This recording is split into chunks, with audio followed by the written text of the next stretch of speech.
네, 세계 증시 소식을 빠르게 새벽 배송해드리는 글로벌 증시 시간입니다. 염승환 LS증권 이사와 함께하겠습니다. 안녕하십니까? 네, 안녕하세요. 네, 뉴욕 증시가 이번에는 혼조세로 마감을 했습니다. 전반적으로 지난밤의 장세 어떻게 보셨습니까?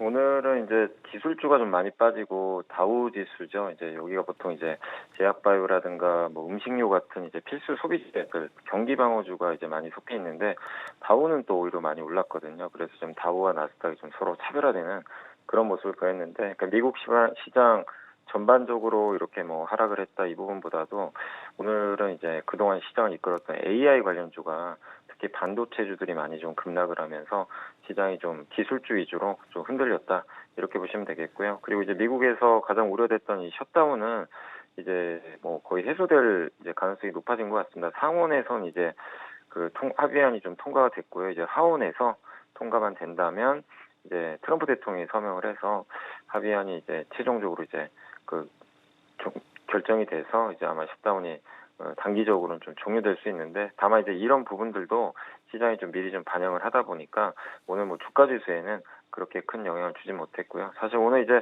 가장 큰 이슈는 이제 미국의 뭐 그 네오 클라우드 업체라고 하는데 뭐 엔비디아의 GPU를 이제 임대해 가지고 빌려주는 회사죠. 그 코어웨이브가 실적 전망을 좀 하향하면서 이거 AI 이제 좀 경고등 커진 거 아닌가 이런 부분들이 계속해서 이제 하루 종일 반도체나 주요 AI 뭐 투자 관련 기업들에 좀 악재로 작용했고, 또 그 소프트뱅크의 이제 손정희 회장이 이제 엔비디아 지분 전량 매각했다라는 그런 내용의 좀 소식도 있었습니다. 그러니까 이런 전반적인 부분들이 오늘은 좀 기술주에 부정적으로 작용하면서 나스닥이 좀 안 좋았다라고 말씀을 드리겠습니다.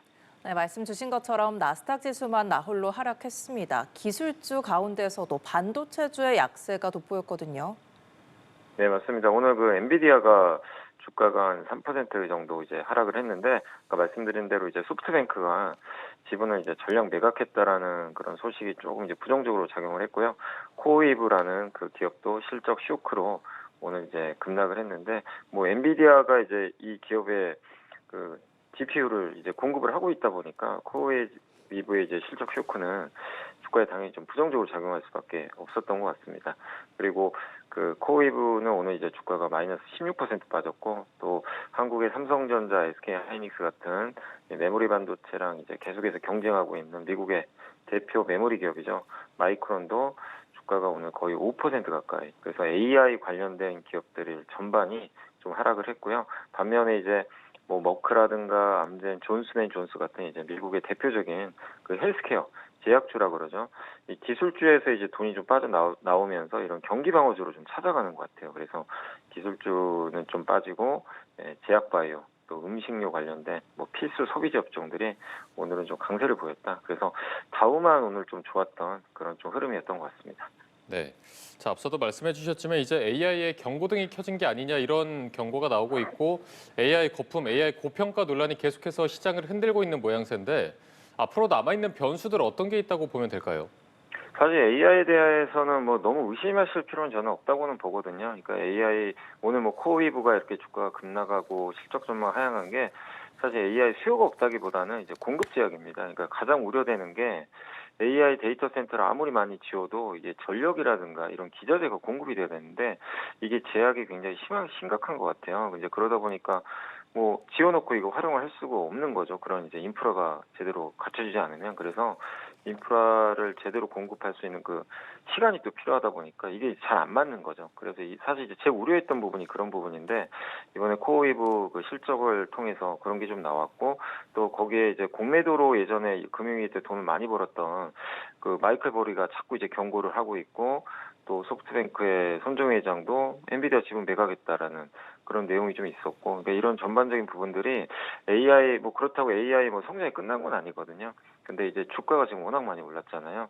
그래서 이거 계속해서 그냥 너무 낙관론만 있었던 거죠. 그래서 이 부분이 단기적으로 AI 기업들의 주가에는 좀 부정적으로 작용할 수밖에 없고요. 근데 이제 그동안 뭐 작년, 올해 이렇게 보신 분들 아시겠지만 엔비디아를 비롯해서 수많은 AI 기업들이 이런 이슈가 뭐 한 번만 있었던 건 아니고 계속 여러 번 반복이 됐죠. 딥시크 쇼크도 우리 아마 기억을 하실 거예요. 근데 결국 성장 자체는 하는데 중간중간에 이런 뭐 공급 제약이라든가 고평가 논란 이건 어쩔 수 없이 뭐 조정을 일으킬 수밖에 없다. 그래서 단기적으로는 조금 부정적인 이슈 맞지만 방향성 자체는 아직은 크게 저는 바뀐 건 없다고 봅니다. 그러나 11월 한 달 정도는 시장이 좀 이제 기술주들이 좀 쉬어가는 흐름이 좀 나오는 건 불가피할 것 같고요. 오늘 뭐 다우가 올라간 것처럼 약간 투자들은 조금 덜 오르거나 경기 방어형 업종으로 좀 약간 피해가자 이런 심리가 강해지기 때문에 그런 부분들은 단기적으로 염두에 두시면서 대응을 하는 게 좋을 것 같습니다.